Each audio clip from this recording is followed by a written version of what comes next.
Почитувани, добар ден, започнуваат вестите на Канал 8. Општина Кочани останува на определбата и во наредните 12 месеци да продолжи да го субвенционира функционирањето на јавниот градски превоз. Веќе е објавен третиот јавен повик за избор на давател на услугата, за што од буџетот ќе се издвојат околу 13.000 евра. Локалната самоуправа на Кочани планира да потроши над 800.000 денари со кои ќе го субвенционира функционирањето на јавниот градски превоз во наредниот едногодишен период. Јавниот оглас за избор на превозник е објавен по трет пат, откако досегашниот транспортер се откажа од обезбедувањето на услугата, а претходните два огласи беа неуспешни. Советот на општина Кочани веќе даде согласност субвенционирањето од буџетот да изнесува 50% од цената на билетот, односно на секои 10 денари што ќе ги плати патникот, на превозникот да му се доплаќа уште толку. На последната седница на Советот, градоначалникот Илиев истакна и функционирањето на градскиот превоз било условувано со бесплатниот превоз на учениците, поради што биле правени известни обструкции и уцени. Во ова прилика сакам да ви кажам дека ова беше наметнато од страна на превозникот и како јавна и јасна уцена кон мене дека јас треба да прифатам она што тие го наметнуваат, во спротивно нема да има градски превоз. Не, почитувани советници, субвенциониран градски превоз ќе има. Ние ја правевме два пати постапката и сега ќе направиме трети пат и ќе мотивираме оној кој е лиценциран, регистриран за превоз на патници и се надевам дека овој третиот пат и ќе успееме. И во колку не успееме, нема да се обесхрабриме, ние ќе продолжиме по патот што го имаме зацртано и дека основниот интерес да парите рационално ги трошиме и дека во ова прилика можам да ви соопштам дека разликата е во тоа што во претходниот период кога се правени јавните набавки не е поставен услов. И затоа веројатно имало и некој изговор дека не може да биде раскинат договорот. Со јавниот повик за избор на нов транспортер што трае до 20 септември, определено е дека јавниот градски превоз ќе се одвива на линиите од селото Оризари преку населбите Усова, Чешми и Бавчалук, спојот на улицата Белкамен со Страшо Ербапче до Лесна индустрија и обратно. Продолжувањето на функцијата на јавниот превоз се спроведува во согласност со одредбите во Законот за локална самоуправа, според кои општините се надлежни за уредување и организирање на јавниот локален транспорт на патници. Законска обврска за организирање јавен превоз имаат општините со повеќе од 100.000 жители, но општина Кочани од пред 5 години само иницијативно го започна давањето на оваа услуга. Агенцијата за храна и ветеринарство набави 100.000 микрочипови што бесплатно ќе им бидат ставани на домашните милиничиња, за да се спречи порастот на бројот на бездомни животни. Акцијата ќе започне в сабота, 1 септември и ќе трае до март идната година. Агенцијата за храна и ветеринарство започнува со акцијата за бесплатно микрочипување на домашните миленици, активност што ќе трае до март наредната година. На овој начин, граѓаните кои чуваат куче или мачка ќе можат во ветеринарните амбуланти кои склучиле договор со агенцијата без надоместок да ги чипираат своите миленици. Обезбедени се 100.000 чипови, со што ќе можат милениците да бидат регистрирани. Агенцијата е во рамки на законските обврски, што според одговорните во Агенцијата за храна и ветеринарство ќе може да помогне во ставањето ред во регистрирањето на домашните миленици. Чиповите се набавени 100.000, идната недела ќе бидат доделени на ветераните со кои што има подпишано договор за апликација, бесплатна апликација на микрочиповите и активноста треба да почне 1 септември. Ќе биде наплатен само изламањето на пасошот за домашниот љубимец и евентуално ако треба да се вакцинира против бесни или да се спроведе терапијата за ендопаразитите, прочистување од ендопаразити.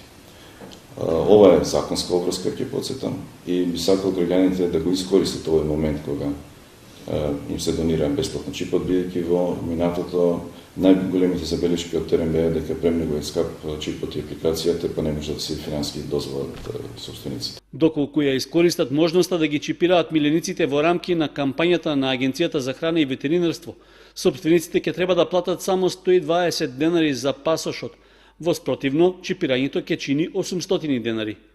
Активноста ќе се спроведува во вкупно 135 ветеринарни амбуланти низ целата земја, а списокот со имињата на амбулантите ќе биде достапен на веб страницата на агенцијата. Процедурата за микрочипирање е целосно безбедна и безболна за животните. Таа е во интерес на сопственикот на милениците, бидејќи кога и да биде заловено или изгубено, домашното милениче ќе може полесно да се најде и да се врати. Проверката дали некое животно е чипирано или не, ќе се врши во прифатилиштата за животни. Новата учебна година започнува в понеделник на 3 септември. Кочанските училишта воглавно подготвени за успешен старт на учебната година. Основните училишта средно задоволни од бројката на запишани првачења. Годинава се околу 300 на број.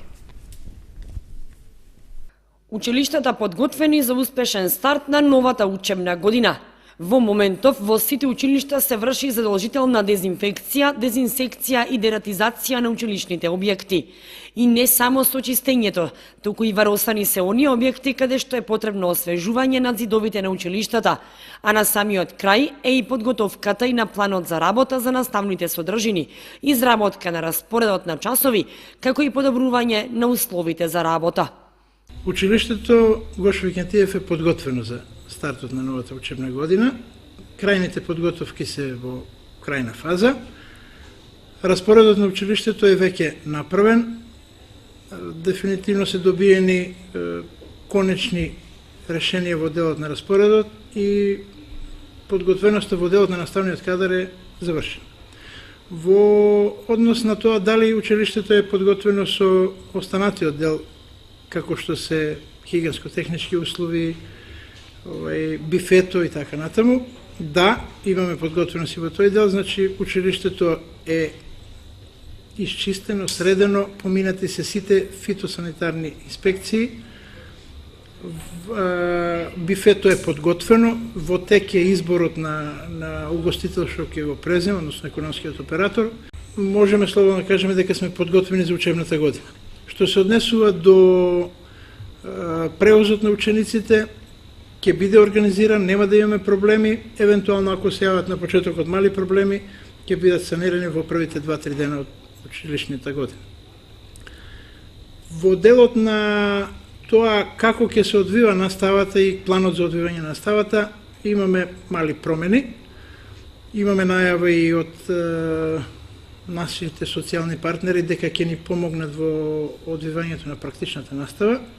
Пред се тука се Амфенол, како нова компанија во делот на електрониката и телекомуникациите, Руен, исто компанија која што е, ајде условно кажено, слепо врзана за нашето училиште, така да подготвеноста во тој дел е на ниво како што треба и ќе имаме соработка со тие социјални партнери во иднина. Во тек сме да ги решиме само договорите на кој начин да соработува. Инаку годинава во прво оделение ќе тргнат нови 300 ученици, што споредбено со 2015 година па наваму бројката е намалена за околу 70 ученици, бидејќи во 2015-та во прво оделение сме имали 370 ученици, а за 2 години имаме намалување за околу 100 ученици. Епидемиолозите пак од Центарот за јавно здравје апелираат дека со стартот на учебната година постои опасност од ширење на инфекции и вируси и затоа препорачуваат темелно чистење и дезинфецирање на училишните објекти. Покрај извршената дезинфекција, секое училиште е задолжително максимално внимание да обрати на хигиената во објектите, а учениците да имаат пристап до сапуни и чисти тоалети. Коалицијата од 30 партии заедно за Европска Македонија од Кучани и Штип ќе започне кампањата за предстојниот референдум. Во рамки на овие активности под назив Излези за Европска Македонија в петок од 18 часот во паркот во Кучани ќе се одржи јавна трибина со граѓаните. Пред присутните свое обраќање ќе има претседателот на владата на Република Македонија Зоран Заев.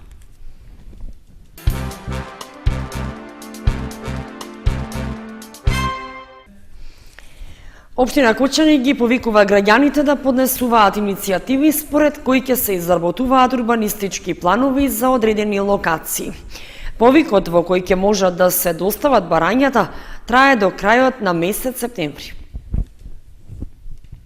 Граѓаните на општина Кочаник имаат можност да се вклучат во иницијативата за изработка или дополнување на урбанистички планови за локации што се од нивен интерес. За таа цел општината објави јавен повик за доставување на иницијативи за изработка на урбанистички планови. Освен граѓаните поединци, во давањето предлози може да се вклучат и правните лица. Сите заинтересирани страни во текот на јавниот повик може да достават предлог за изработка и донесување на детален урбанистички план за село и вон населено место.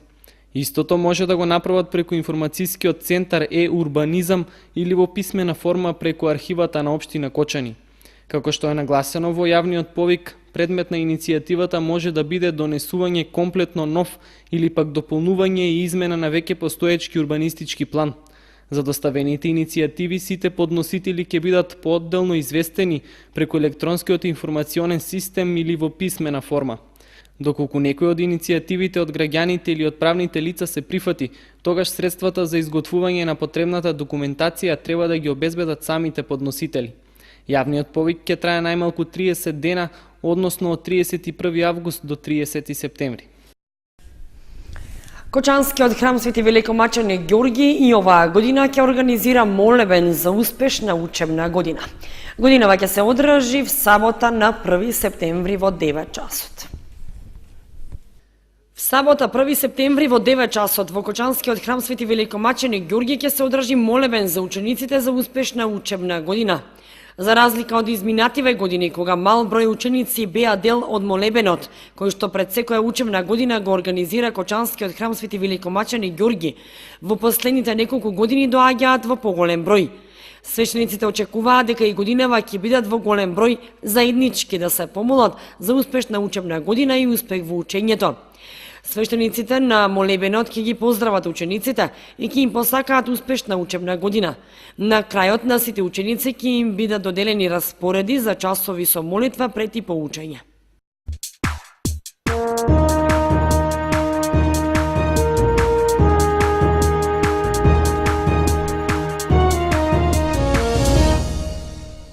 Следува информацијата од спортот.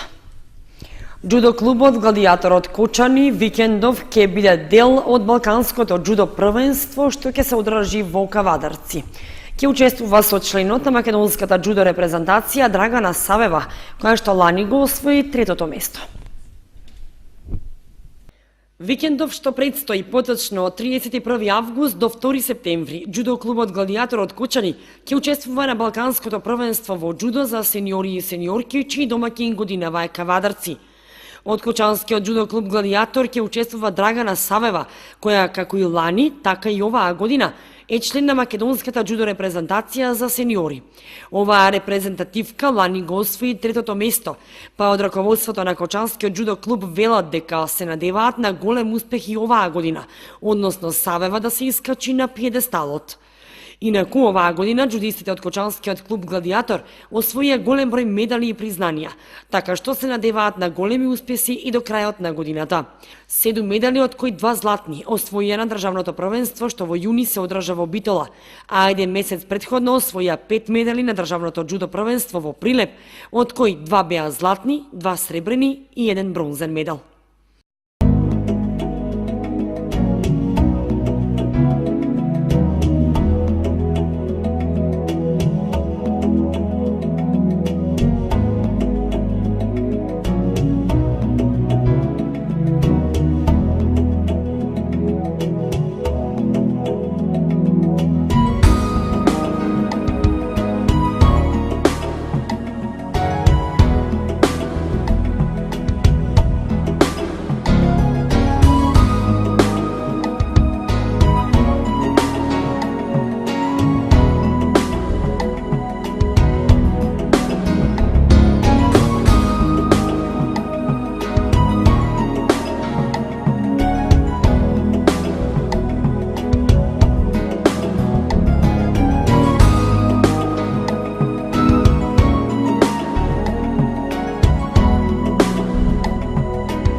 Временската прогноза беше последната информација во ова издание на вестите на Канал 8. Останете и понатаму со нашата програма.